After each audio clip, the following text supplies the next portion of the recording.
मेरी चाची बहुत खूबसूरत थी। मैं उनके यहाँ नौकरी करता था।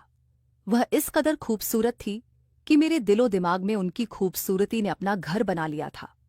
मैं हर वक्त उनके खूबसूरती को देखते रहता। उनका वह गोरा सा बदन देखकर मेरे मन में जज्बात मचलने लगता।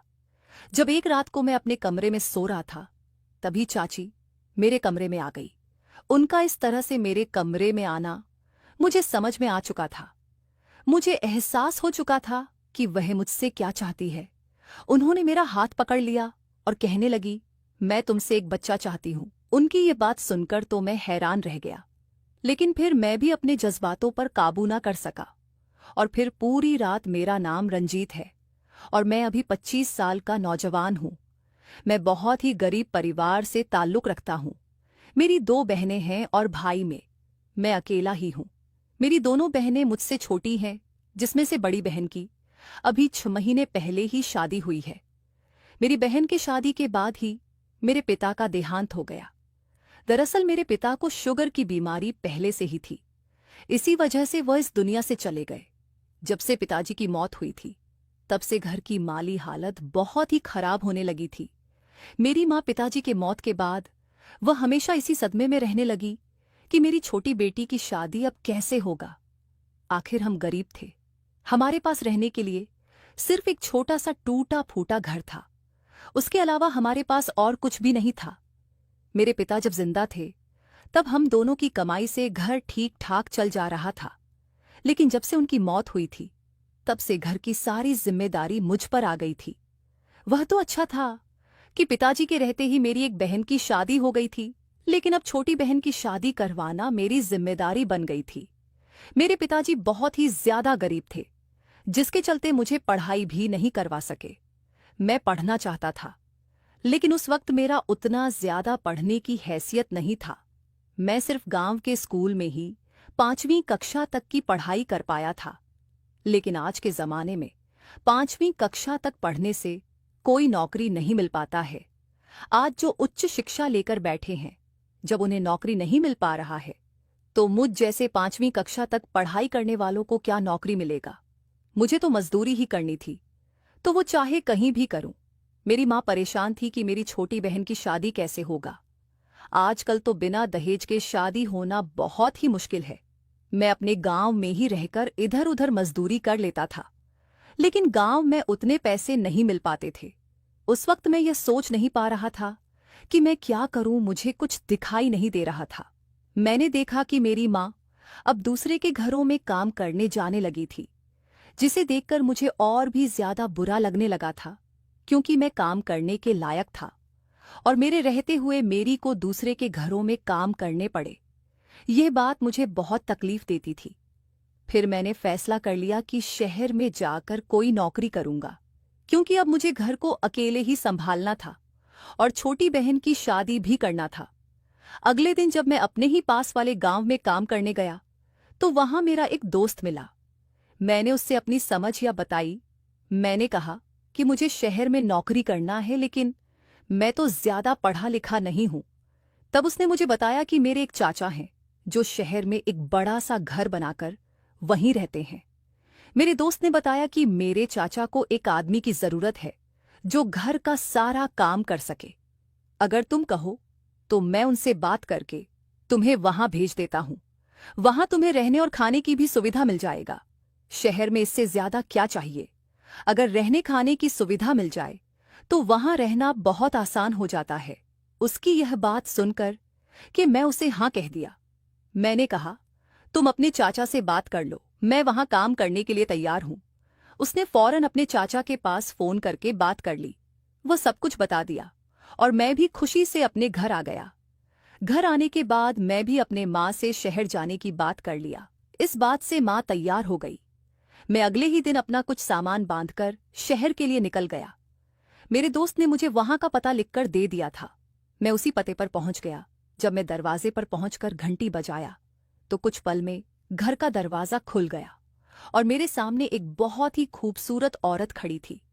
उसकी उम्र यही कोई 27 या 28 साल के आसपास होगी, लेकिन वह इतनी खूबसूरत थी कि वह अभी उतनी उम्र की लगती नहीं थी। कुछ पल के लिए तो मैं उसे देखता ही रह गया। मैं लाख कोशिश कर रहा था कि मैं अपनी नजरें हटाऊं, लेकिन उसकी खूबसूरती ने मन को भ्रमित कर दिया था। मैंने इससे पहले इतना खूबसूरत औरत कभी नहीं देखा था। वैसे भी मैं गांव का रहने वाला था, जहां की औरतें ऐसे ही जैसे तैसे रहती हैं। जब उस औरत ने मुझे आवाज दिया, तब मेरा ध्यान भंग हुआ। वह कहने लगी, जी कहिए, क्या काम है आपको? मैंने कहा कि मेरा नाम रंजीत है और मैं गांव से यहाँ काम के लिए आया हूँ। मेरे दोस्त ने रमेश चाचा जी से मेरे बारे में बात किया था, इसलिए मैं यहाँ आया हूँ। वह मुझे घर के अंदर आने को कहा। फिर रमेश चाचा को आवाज लगाई। थोड़ी ही देर में चाचा जी आए और कहने लगे, वह तुम ही हो जिसके बारे में मुझे विजय ने बताया था? मैंने कहा, जी हाँ, मेरा नाम रंजीत है और मैं विजय का दोस्त हूँ। वह मेरे दोस्त के चाचा थे, इसलिए मैं भी चाचा ही कहता था। चाचा जी ने मेरा परिचय उस औरत से भी करा दिया। उन्होंने कहा कि यह तुम्हारी चाची है और मेरी पत्नी शीला। चाचा जी ने मुझे अपना घर का सारा काम समझा दिया और कह दिया, सब काम वक्त पर हो जाना चाहिए। फिर उन्होंने मुझे रहने के लिए एक कमरा दे दिया। मैंने अपना सामान ले जाकर कमरे में रख दिया और फिर मैं अपने काम पे लग गया। मैं बहुत खुश था कि मुझे इतना अच्छा काम मिला था और रहने खाने की सुविधा अलग से थी। मैं ठान लिया था कि मैं मन लगाकर यहाँ काम करूंगा और कभी भी चाचा जी को कोई शिकायत का मौका नहीं दूंगा। मैं चाची को देखकर कभी कभी सोचता था कि काश मेरा भी इतनी ही सुंदर लड़की से शादी हो। मैं घर के काम में ध्यान देने लगा। चाची मुझे रोज सुबह सामान लाने बाजार भेज देती। मैं बाजार से सामान लाकर उन्हें दे देता। फिर मैं घर के दूसरे काम में लग जाता। मैंने चाची से भी कह दिया था कि कोई भी काम हो तो मुझे आवाज दे दे, मैं फौरन से उसे कर दिया करूंगा। उस बड़े से घर में मुझे काम करके बहुत ही अच्छा लग रहा था। साथ ही साथ मुझे इतनी खूबसूरत चाची को देखने का मौका भी मिल गया था। इसी तरह दिन बड़े आराम से गुजर रहे थे। उस घर में काम करते हुए 2 महीने कैसे बीत गए पता ही नहीं चला। अब चाची भी मुझसे अब खुलकर बातें करने लगी थी। मैं भी यही चाहता था कि चाची से मेरी अच्छी दोस्ती हो जाए, क्योंकि वह इतनी खूबसूरत थी कि मैं उन्हें देखे बिना रह नहीं पाता था। जब उनसे थोड़ी बातें होती थी तब मैं बहुत अच्छा महसूस करता था, क्योंकि वह बातें भी बहुत प्यारी प्यारी करती थी। उनके बात करने का लहजा बहुत ही कमाल का था। आज तक किसी ने मुझसे ऐसे लहजे में बात नहीं किया था। मैं उनके इस तरह के बातों से बहुत खुश होता था। अब मैं जब सोता था तब चाची का खूबसूरत चेहरा मेरे सामने ही नजर आता था। ऐसे लगता था जैसे उस वक्त चाची मेरे साथ होती थी। मैं बार बार कोशिश करता कि मैं उनके बारे में ऐसा ना सोचूं, क्योंकि मैं उनका नौकर हूं, भले ही वह मेरे दोस्त के चाची हैं। एक दिन सुबह सुबह चाचा घर पर नहीं थे। मैं हॉल की सफाई कर रहा था, तभी चाची बाथरूम से नहाकर निकली। उस वक्त वह गाउन पहनी हुई थी। उस वक्त तो मुझे ऐसा लग रहा था जैसे चाची ने मेरे दिल पर अपनी खूबसूरती से जानबूझकर प्रहार कर रही हो। लेकिन मैं अपनी नजरें झुका लिया और अपने काम पर ध्यान देने लगा, क्योंकि मैं तो एक नौकर था और मुझे बड़ी मुश्किल से अच्छा काम मिला था। इसलिए मैं किसी भी हाल में अपना नौकरी गंवाना नहीं चाहता था। एक दिन मैंने देखा कि चाची अपने कमरे में बैठकर रो रही थी, लेकिन मुझे उनसे पूछने की हिम्मत नहीं थी। मैंने सोचा कि पता नहीं उन्हें बुरा लग जाए, वह ये कह दे कि नौकर होकर हमारे घरेलू मामले में ना पड़ो। अगर ऐसी बात उन्हें सच में कह दिया तो मुझे बहुत बुरा लगेगा और मैं किसी के घरेलू मामले में पढ़ना भी नहीं चाहता था। लेकिन अब यह हर रोज होने लगा था। चाची अपने कमरे में बैठकर रोती रहती। मैं यह भी देख रहा था कि चाचा जी भी अब अक्सर घर पर अपने कमरे में ही रहने लगे थे। मुझे इस बात ने बहुत हैरान कर दिया था।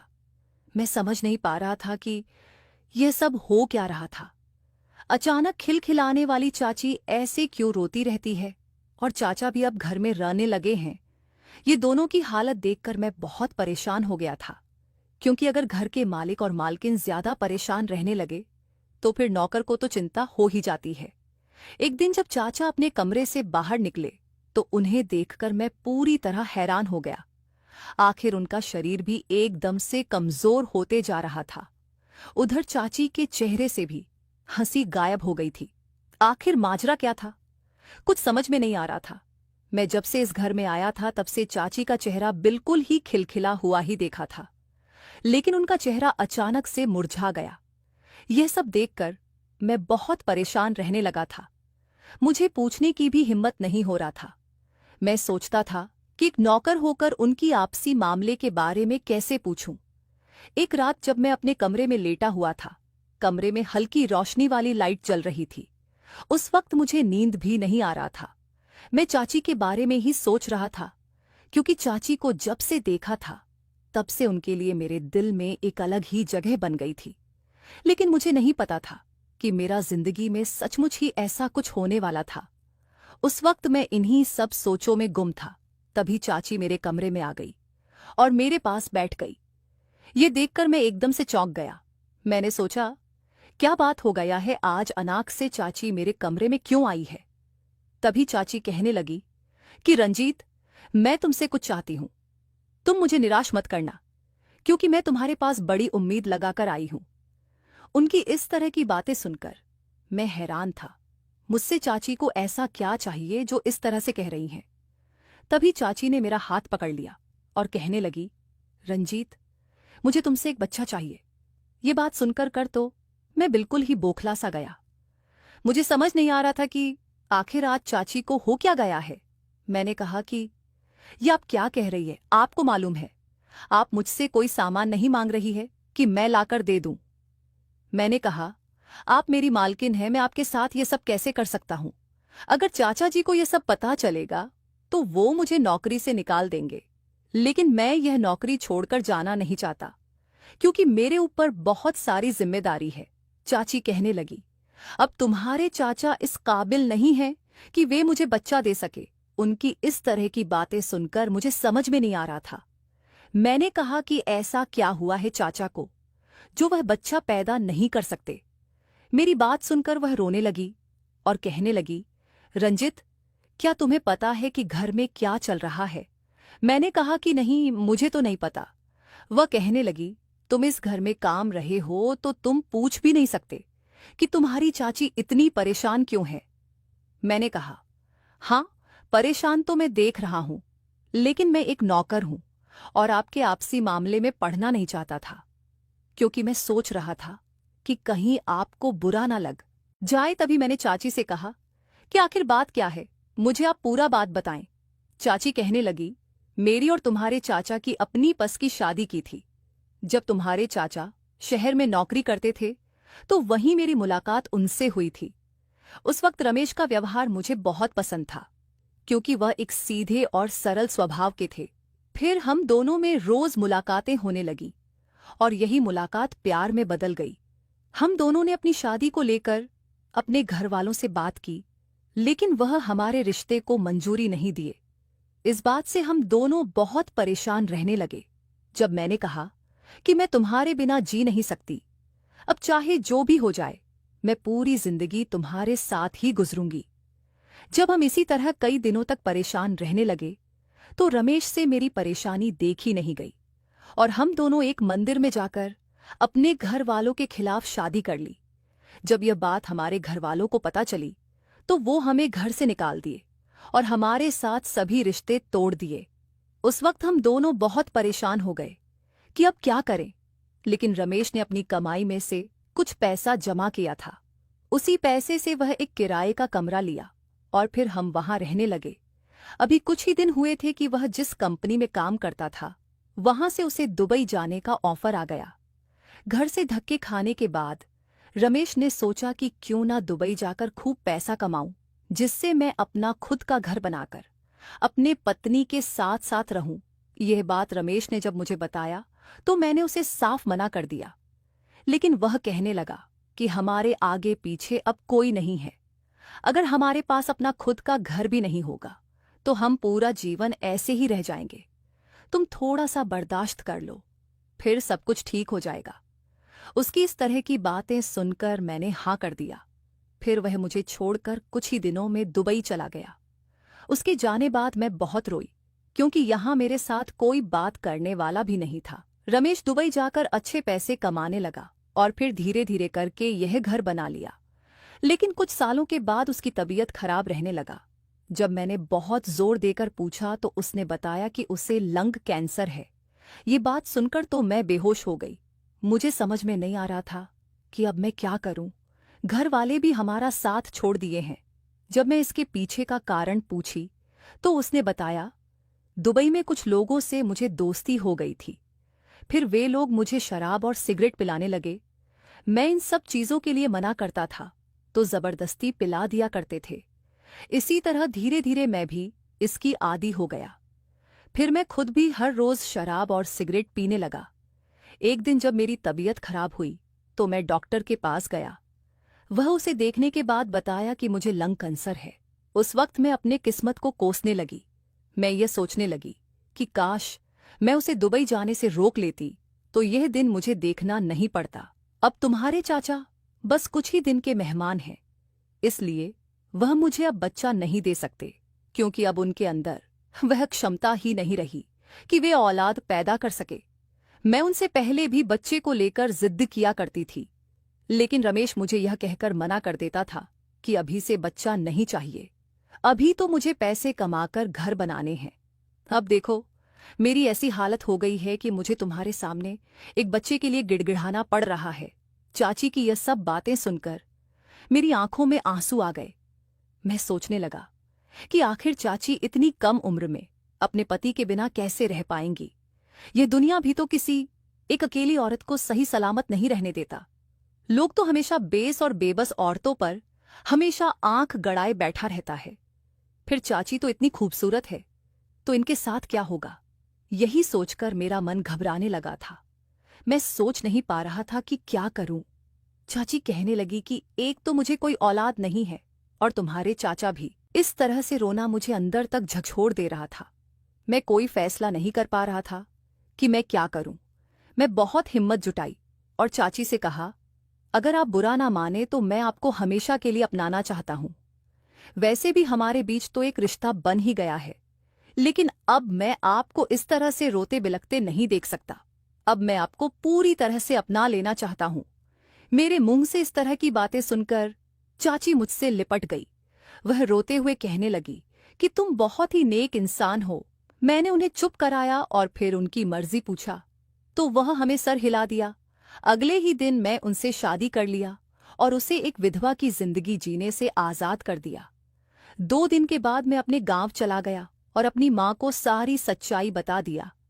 माँ कहने लगी कि तूने एक नेक काम किया है और मुझे तुम पर गर्व है। माँ कहने लगी कि मैं भी विधवा हूं, इसलिए मैं एक विधवा का दर्द अच्छी तरह समझ सकती हूं। मेरी तो उम्र हो गई थी और तुम सब भी जवान हो गए थे, इसलिए मैं इन सब के बारे में नहीं सोच सकती थी।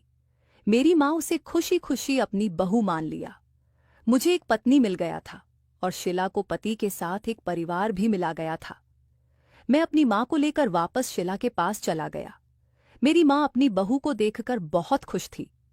कुछ ही दिन बाद मैंने एक अच्छा सा लड़का देखकर अपनी छोटी बहन का भी शादी करवा दिया। फिर मैं उसी शहर में एक नौकरी ढूंढकर वहीं काम करने लगा। हम सब बहुत ही खुश थे। धीरे धीरे मेरी पत्नी भी बीते कल की बातों को बुलाकर अपनी नई जिंदगी में खुश रहने लगी। दोस्तों, क्या एक विधवा को नई जिंदगी देना गुनाह है? क्या उसे जिंदगी जीने का कोई हक नहीं है? क्या मैंने उससे शादी करके कोई गुनाह किया? आपको क्या लगता है? हमें कमेंट में जरूर बताएं।